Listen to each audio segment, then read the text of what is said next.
En este segundo capítulo de nuestra serie Pirámides Olvidadas, visitaremos la pirámide de Micerino, la más pequeña de las tres que dominan la meseta de Giza. Aunque de dimensiones más modestas, como descubriremos, no por ello es menos impresionante que sus dos famosas compañeras. Micerino, hijo del faraón Kefren y de la reina Camerindepte I, fue el responsable de la construcción de esta pirámide según Heródoto y otros autores clásicos.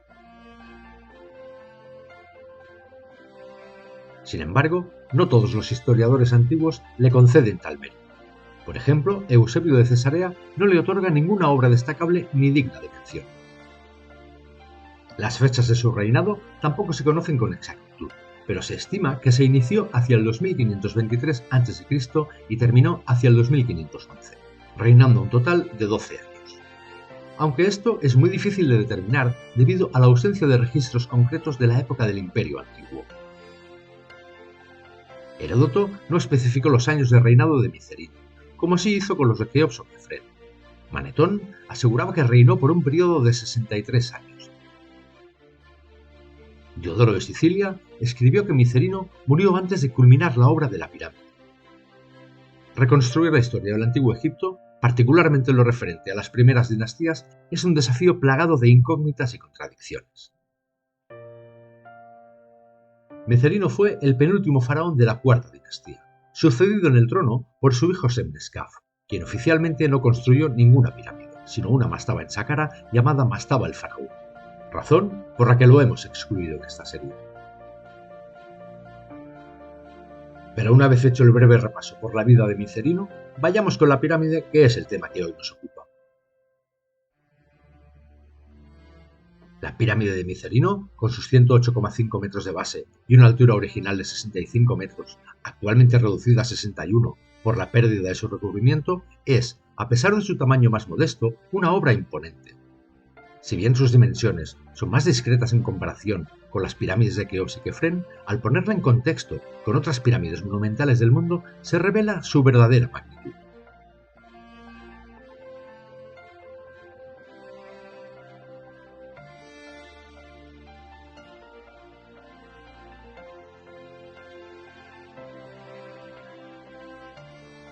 Para su construcción se estima que se emplearon alrededor de 250.000 bloques de piedra que pesan un promedio de 2 toneladas cada uno, por lo que el peso total estimado de la pirámide es de medio millón de toneladas. Son cifras 10 veces inferiores a las de la Gran Pirámide, pero no por ello dejan de ser sorprendentes. Originalmente, las primeras 16 hiladas estaban revestidas con granito rojo de Asuán, mientras que el resto de la estructura estaba cubierta con piedra caliza de Tura. En la actualidad, la pirámide se halla desprovista de casi todo su revestimiento. Tan solo cerca de la base se encuentran algunas hiladas del recubrimiento original de granito. Uno de los rasgos más característicos de la pirámide es una gran brecha vertical en la cara norte, que corre a lo largo de su apotedo. Esta enorme oquedad fue realizada en el siglo XII por Al-Hafizutman, hijo del célebre Saladino, quien se había propuesto demoler las grandes pirámides de Giza, empezando por la de Micerino. Pero el trabajo fue abandonado al resultar muy costoso. Los obreros de Al-Hafizutman tardaron nada menos que 8 meses en apenas crear un pequeño daño en la pirámide, lo que pone de manifiesto la enormidad de la tarea que debió suponer su construcción. Al igual que las otras pirámides de Giza, la construcción de esta colosal estructura sigue siendo un misterio. Dada la limitada tecnología de la cuarta dinastía, resulta difícil imaginar cómo los antiguos egipcios pudieron erigir monumentos de semejante tamaño y precisión, un tema sobre el cual hemos reflexionado en varios vídeos del canal.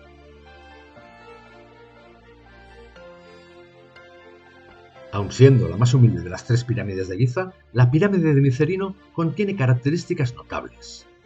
En tiempos antiguos no era la pirámide de Keops, sino esta la que era conocida como la Gran Pirámide. Y no sin razón. La precisión con la que están dispuestas las piedras de granito en las primeras hiladas resulta asombrosa, evocando la técnica de construcción atribuida a las culturas andinas. Además, destaca el colosal peso de los megalitos que forman el templo situado frente a la cara este. Este templo presenta una estructura similar a las del templo del Valle de Kefren o al templo de la Esfinge.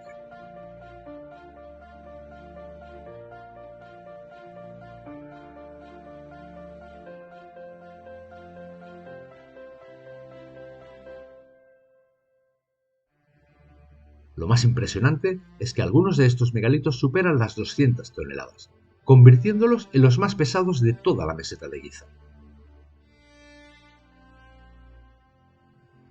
Este sorprendente dato, que debería atraer la atención de los egiptólogos, es curiosamente pasado por alto por estos, y rara vez mencionado, salvo para ensalzar el esfuerzo y tesón de los antiguos egipcios, sin entrar en materias técnicas ni en demostraciones reales de las teorías. Quizás debido a que su inexplicable tamaño hace igualmente inexplicable su manipulación. ¿Cómo fueron capaces los egipcios de la cuarta dinastía de transportar esas moles con sus limitados conocimientos tecnológicos? Sigue siendo una cuestión no resuelta. Por más que los egiptólogos nos traten de convencer a base de bonitas ilustraciones o teorías simplificadas.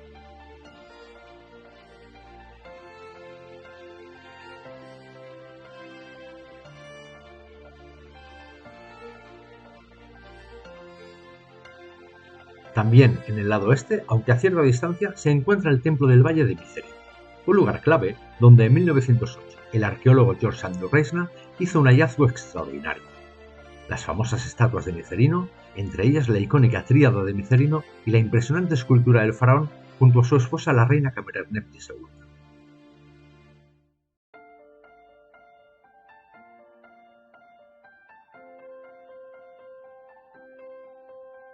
Al sur de la pirámide principal se alzan tres pirámides satélite que analizaremos más a fondo en otro episodio de esta serie.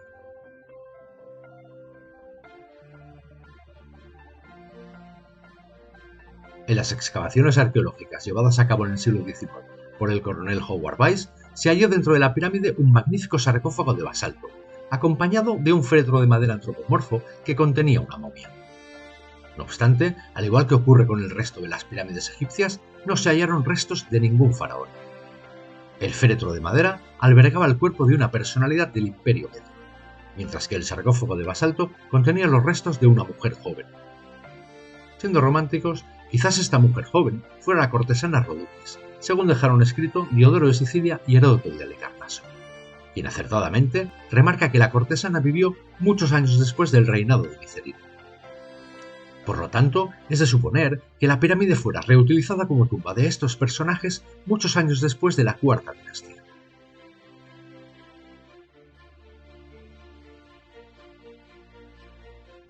El sarcófago de madera se conserva todavía en el Museo Británico de Londres, mientras que el de basalto se perdió bajo el mar el 13 de octubre de 1838 frente a las costas de Cartagena al naufragar la goleta Beatriz que lo trasladaba hasta Inglaterra.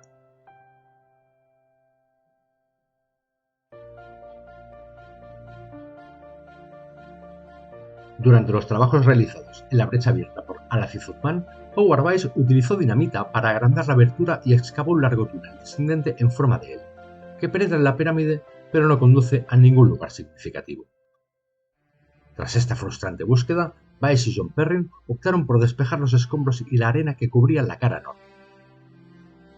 Finalmente, a 4 metros de altura, descubrieron la entrada original de la pirámide, logrando acceder a su interior por primera vez en 1837.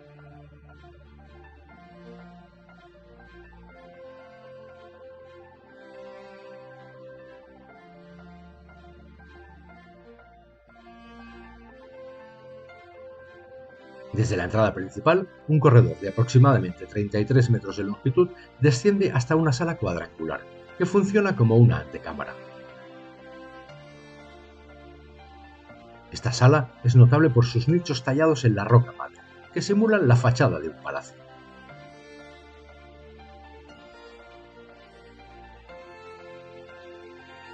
Un pasillo horizontal parte de la antecámara y conduce a una segunda cámara de grandes dimensiones, también excavada íntegramente en la roca de la meseta.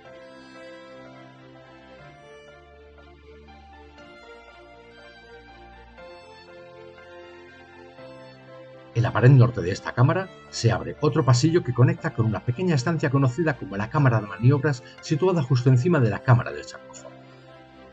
El propósito de esta última habitación sigue siendo un enigma. El acceso a las cámaras estaba originalmente bloqueado por enormes losas que hoy han desaparecido, pero cuya existencia se deduce por los surcos que se observan en las paredes del pasillo que conduce hasta la cámara. ¿Cómo se manipularon esas losas en un espacio tan reducido? Sigue siendo una cuestión sin respuesta. Curiosamente, los egiptólogos apenas mencionan estos detalles técnicos, limitándose a señalar la presencia de las losas sin mayor análisis que provoque preguntas para las que no tienen respuesta. Desde el centro de esta cámara parte un pasillo descendente que conduce hasta la cámara principal de la pirámide, donde Howard Weiss halló el sarcófago de basalto que hemos mencionado antes. La cámara principal, rematada con bloques de granito que presentan de una precisión extraordinaria, similares a los de la cámara del rey de la Gran Pirámide, tiene además una característica única entre las pirámides de Giza, y es que su techo es abovedado. Este techo está formado por 18 gigantescas losas de granito, cada una de ellas de aproximadamente 8 toneladas, esculpidas y ensambladas con una maestría asombrosa. Sin embargo, sigue siendo un misterio cómo los egipcios lograron elevar e instalar estos enormes bloques, pues la cámara es demasiado pequeña para albergar al equipo humano necesario para la tarea. La hipótesis oficial de que se colocaron desde arriba, introduciendo estos enormes bloques por la pequeña oquedad que hay en la cámara que hemos mencionado antes, resulta todavía menos creíble, además de inviable. El reducido espacio de esta estancia, en la que ni siquiera cabe una persona de pie, invalida esta teoría. En el suelo de la cámara aún se puede distinguir el nicho tallado en la roca donde alguna vez reposó el sarcófago. A diferencia de los de Keops o Kefren, este sarcófago estaba ricamente ornamentado, tal cual se muestra en los dibujos que se conservan de él.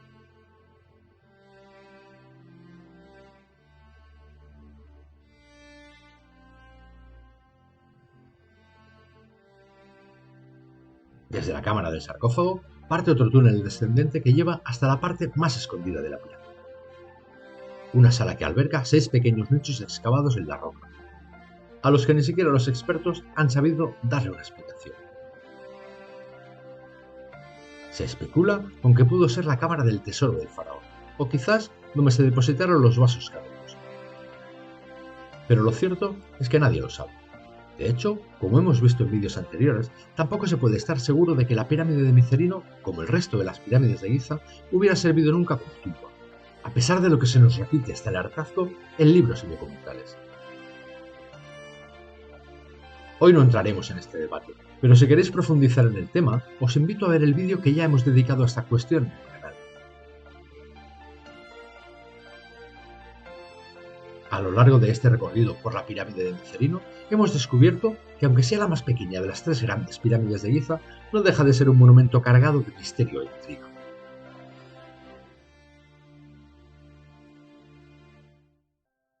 Desde las diferencias en su diseño, la increíble precisión en el manejo de sus enormes bloques de granito, hasta los enigmas sin resolver que rodean su construcción y propósito, la pirámide de Micerino se mantiene como una de las maravillas más intrigantes del antiguo Egipto. Como hemos visto, su construcción plantea más preguntas que respuestas, y aunque la teoría oficial sostiene que fue el lugar de descanso final de Micerino, las pruebas concretas parecen desafiar esta afirmación. En lugar de encontrar los restos del faraón, los arqueólogos hallaron vestigios de personajes de épocas posteriores, lo que abre la posibilidad de que la pirámide fuera reutilizada en los siglos siguientes, o que, como las otras pirámides de Giza, nunca haya sido diseñada originalmente como tal. Más allá de su función, lo que queda claro es la habilidad técnica y la visión monumental de los antiguos egipcios, que sigue asombrándonos hoy en día. Cada piedra, cada losa y cada detalle arquitectónico de esta pirámide nos invita a reflexionar sobre los conocimientos avanzados que poseían, y nos recuerdan que todavía hay mucho que descubrir sobre su civilización. ¿Estamos quizás malinterpretando la historia? ¿Tú qué opinas? Déjame tu opinión en comentarios, siempre los leo. Si te ha gustado el vídeo, dale like, suscríbete al canal, comparte. Y no olvides visitar tramis.net para comprar tu copia del libro. Dale una oportunidad, igual te sorprende.